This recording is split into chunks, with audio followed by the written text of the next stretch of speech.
called Conrad Challenge. And I'm going to kick this off with playing a 7-minute video for you. And it is our founder, Nancy Conrad. Nancy Conrad is the widow of Pete Conrad, who was an astronaut. He was the third man to walk on the moon. When Pete was a young boy, he struggled with dyslexia and had a lot of learning challenges along the way, and eventually went to the Navy, became an astronaut, third man to walk on the moon. Nancy's background is she was an English teacher in high school, very passionate about all things education. And whenever Pete passed away, she wanted to merge their legacies together, and started the Conrad Challenge and the Conrad Foundation. So I'm going to start playing this video for you just to kick us off.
Can you guys not hear it? Oh. We are not able to hear it. Yeah. Okay.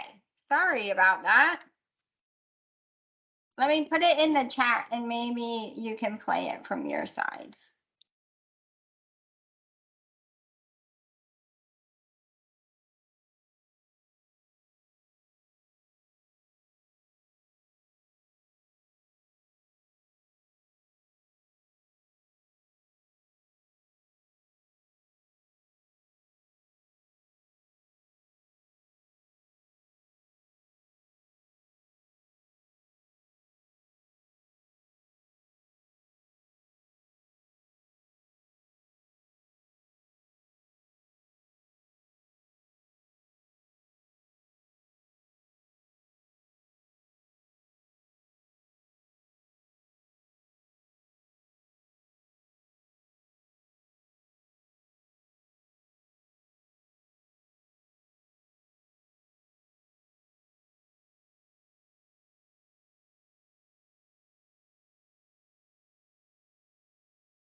Okay. Can everybody hear me? Yes. Okay, perfect. Anyone who is logged in and couldn't hear the video for whatever reason, if you couldn't hear it, it is on our homepage. So you can watch it there, conradchallenge.org. So in case you missed the video does a great job of explaining who we are and what we do. So Nancy Conrad, we're in our 17th year of the Conrad Foundation and the Conrad Challenge, and we have grown and adapted quite a bit in that amount of time.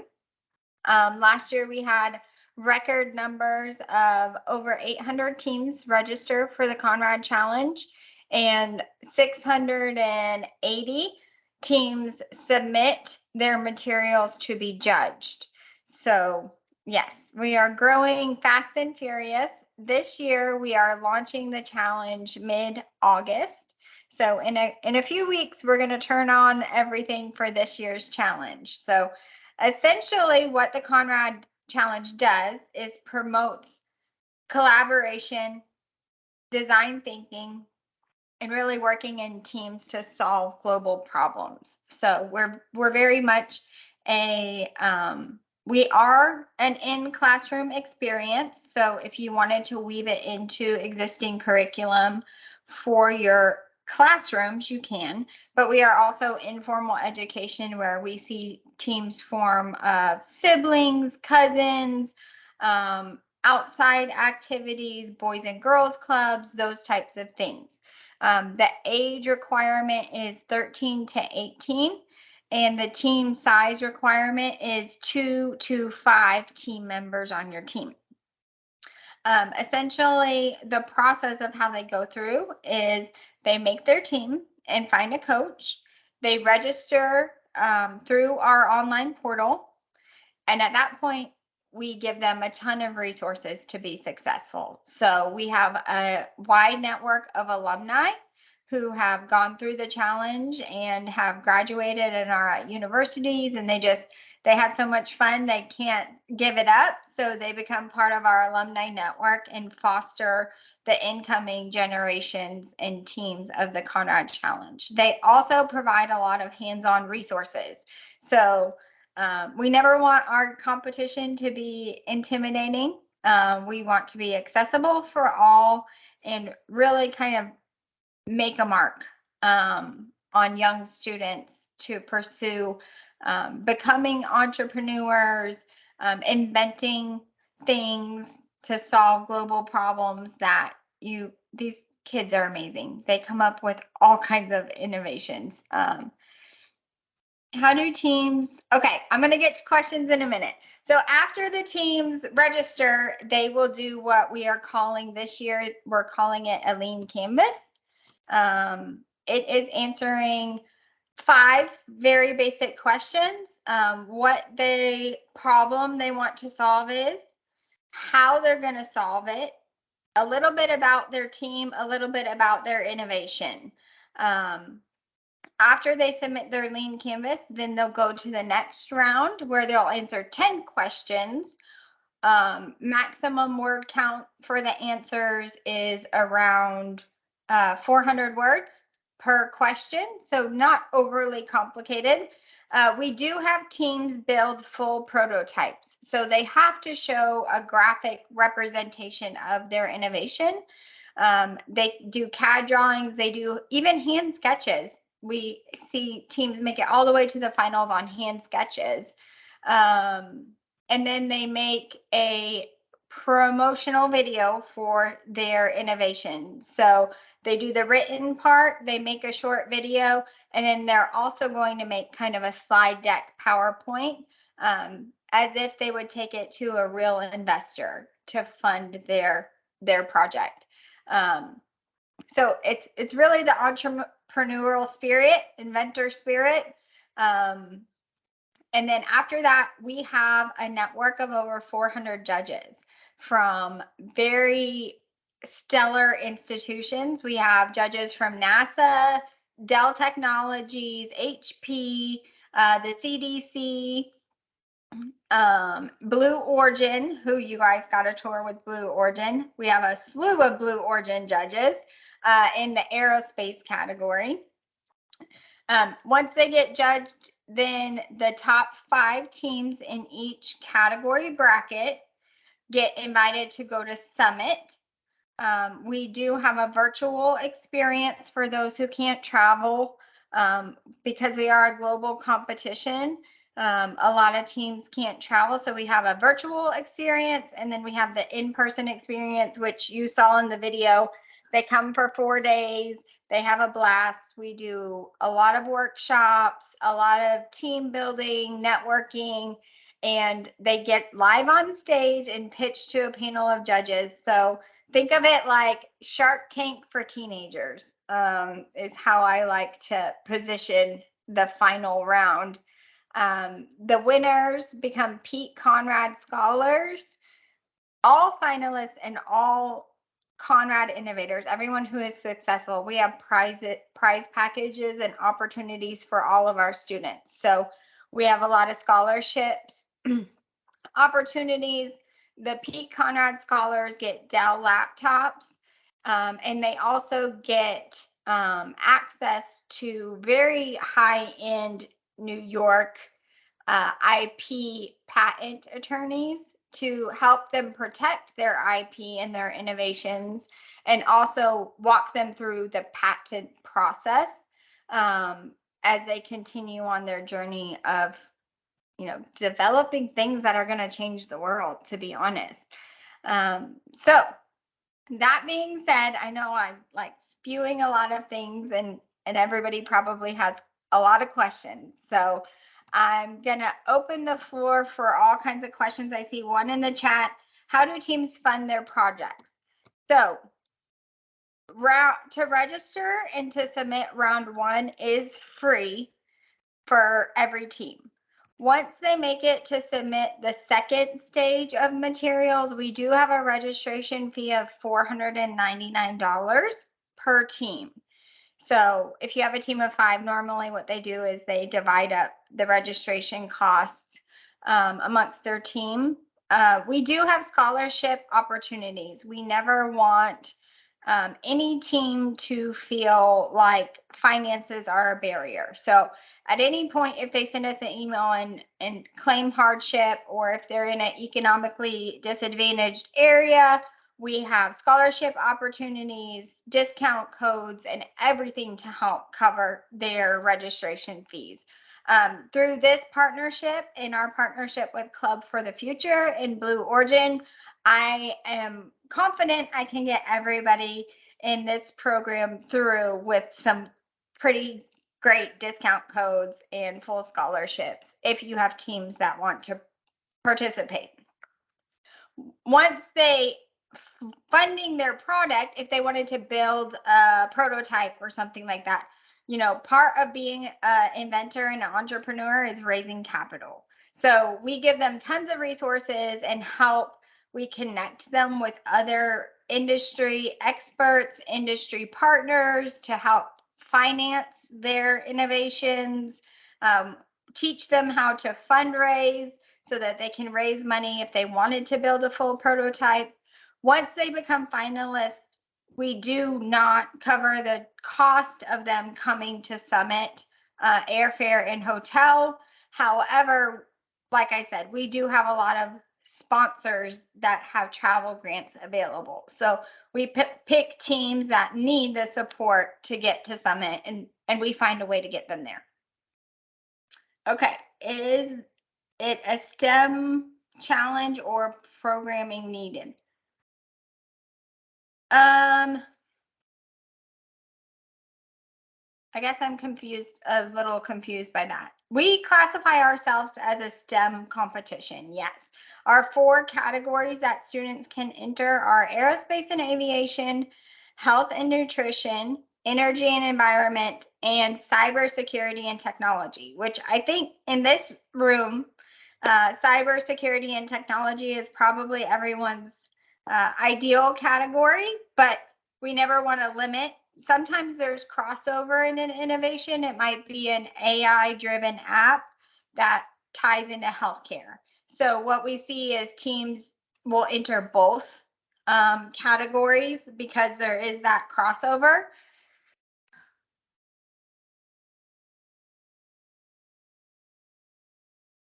Does anybody else have any questions? I'm kind of trying to follow along in the chat, but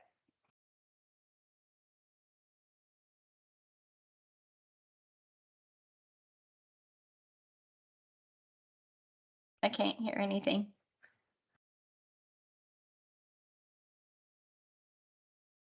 Okay, so our website to learn more and find out all of the great things is conradchallenge.org.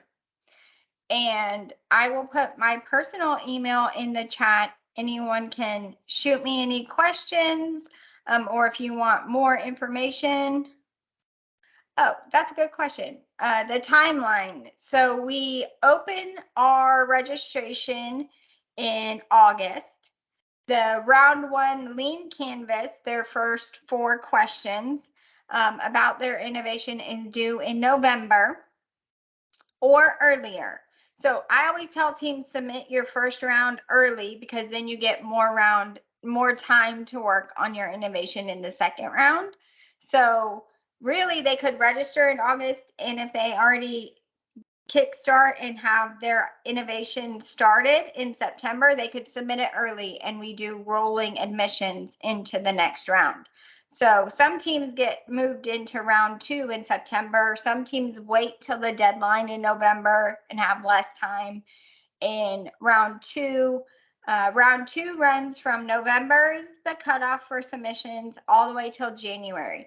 In January, they submit their round 2 materials, and then we do judging in the beginning of February and announce the finalists mid-February. Summit is historically been held at the end of April. However, we are noticing with AP exams and the end of the school year and stuff like that, April is not the ideal time for our teachers and our students. So we are looking at moving it maybe to the beginning of the summer in June, let everybody get finished with school, and then right after school starts, have it in June. Okay.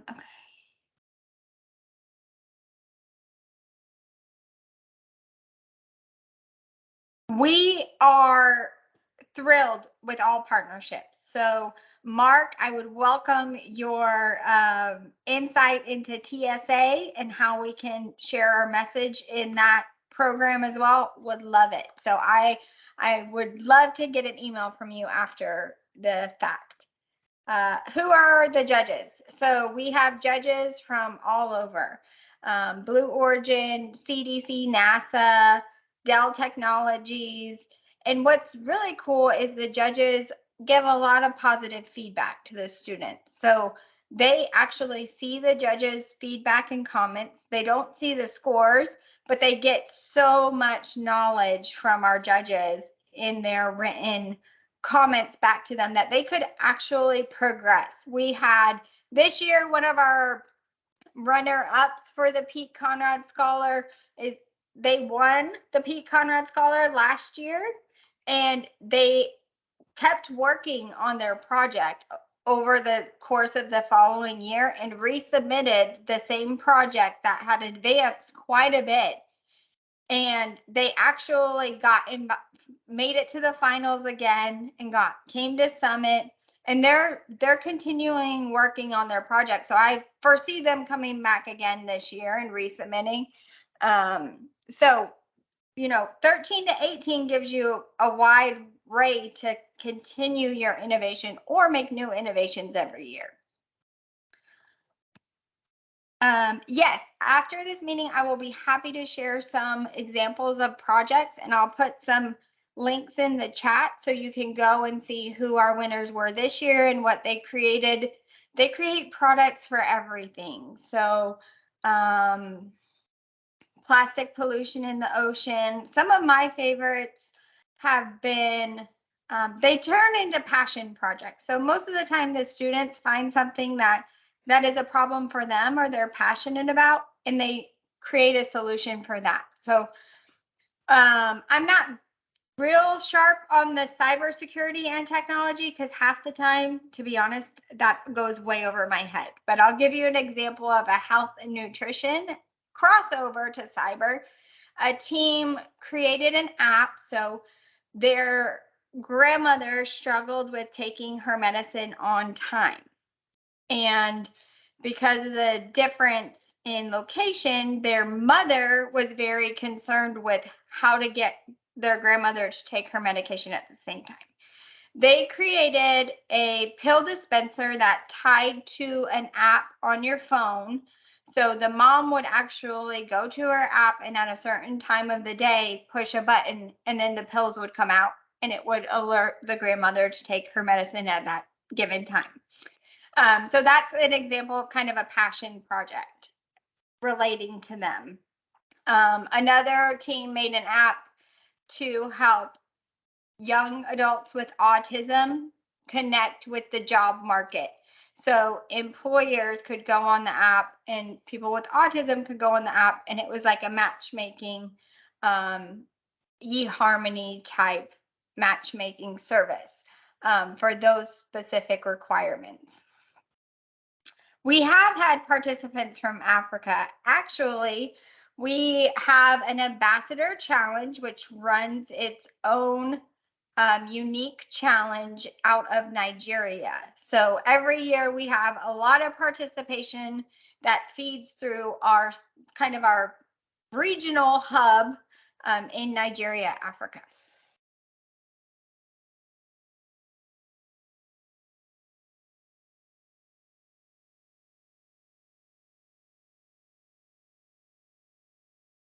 Yes, I would love boosts in both of those places.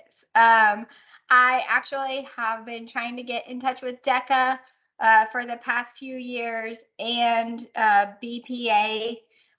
We are a nonprofit, so though I would love to travel to all the conferences and have booths everywhere, sometimes we find that that's kind of costly for us as a nonprofit. So we have to be kind of selective in our partnerships and where we can get to. So that's why we welcome audiences like you and the connections we make through our other organizations like Club for the Future and City U. So however we can get our message out, we want to do it. Yes, the students own all of their IP.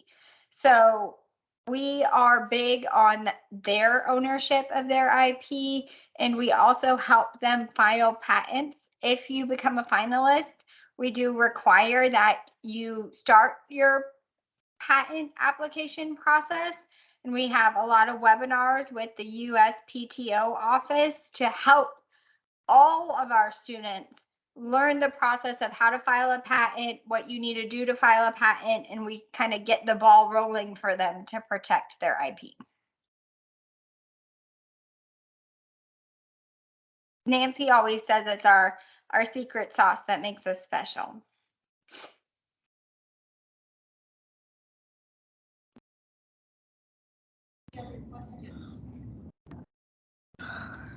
Do you have any other?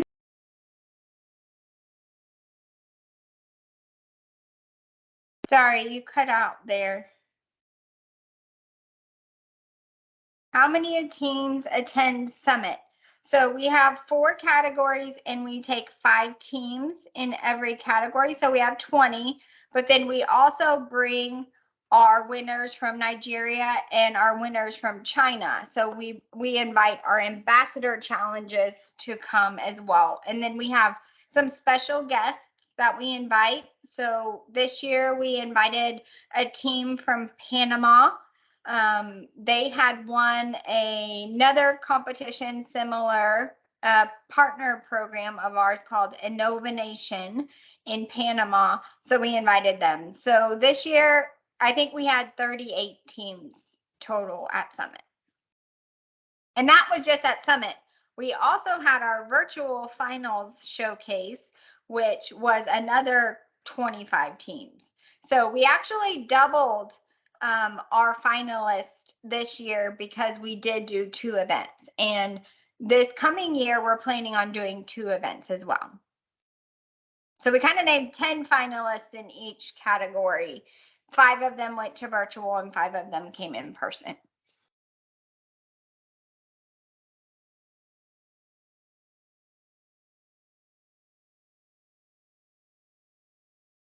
So in regards to Hispanic students, we just solidified a partnership with the Hispanic Heritage Foundation. So this year we're excited that they're on board to get our message out to increase our Hispanic and Latino student populations.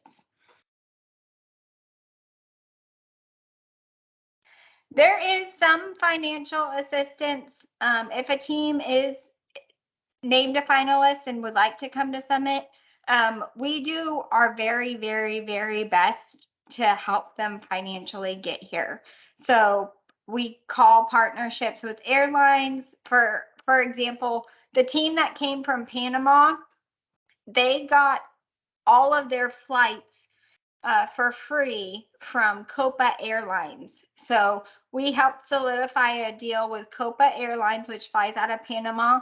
Nancy made a few calls with them to help them kind of pitch to Copa Airlines, and then Copa Airlines actually funded their full travel here.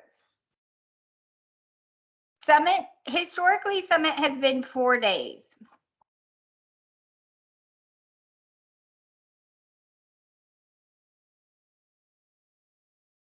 I agree. No, we always never want finances to be a barrier. So if you are in a socioeconomic disadvantaged school district, all you need to do is email me and I will give you discount codes to waive your registration fees. And then should your team make it to the finals, we will find a way.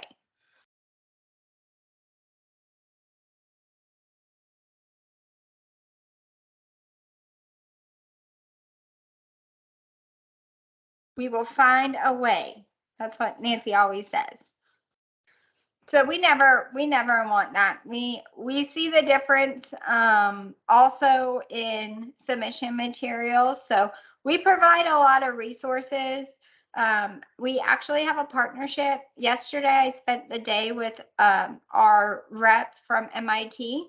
We are in partnership with MIT and their study of inventors and young inventors, where inventors come from and their background. So what they do is they take our zip code data and they actually run it across the US Census and tax records in the United States. And we can actually pinpoint areas like you, Tammy, who are in lower, those students don't get as much advantages as a team from a private school. So we actually do that homework in advance so we can kind of flag, hey, I need to reach out to the coach Tammy and check on her team. Hey, I need to give a discount code to Tammy and her teams because my data is telling me, hey, that zip code where Tammy and her team are classifies with the US Census as an area below medium income. So I flag those teams and I give them extra resources. So it might be a situation where I'm like, Tammy will email me and say, my kids really need a laptop to be able to do this. And I call Dell Technologies and say, I have a Dell laptops at my disposal for teams who need extra support. So I say, Tammy, I'm mailing you this Dell laptop. Here's your discount code.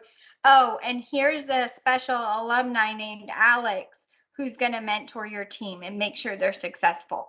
So I do everything in my power to help all of the teams, but most importantly, the teams who have less resources than others.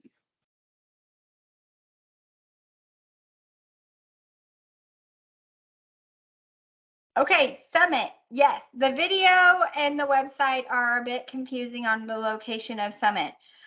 Historically, we have had Summit at the Kennedy Space Center Visitor Complex, which is located in Cape Canaveral, Florida. This past year, we moved Summit to Space Center Houston. So we actually had Summit at Space Center Houston this year, and it was a great venue for us. I think the kids liked coming to Houston. I'm home base in Houston, so it was easier on my team because most of us are from the Houston area. So this coming year, we will stay again in Houston at Space Center Houston and Johnson Space Center. And also online via Hopin, which is a very techy virtual event platform that we use.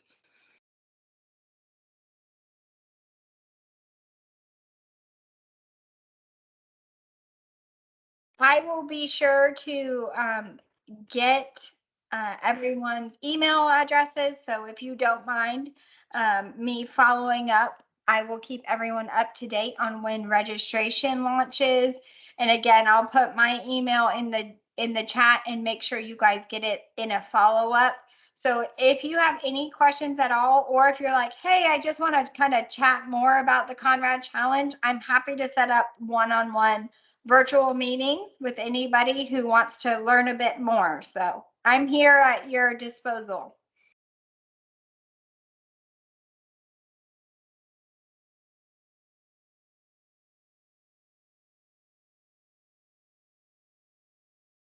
Okay, I guess that's it. If you guys don't have any more questions, I hope you've had a great training. I hope you guys enjoyed Blue Origin. It's a very fun place to visit. Did everybody make a Club for the Future postcard to go to the moon?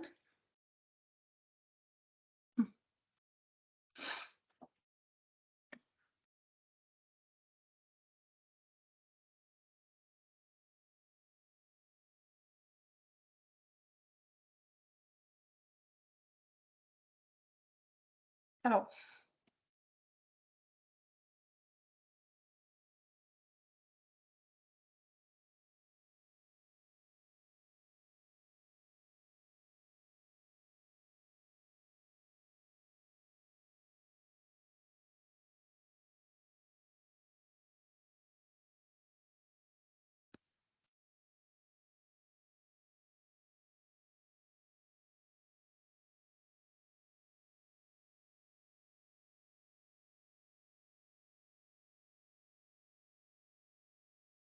Okay.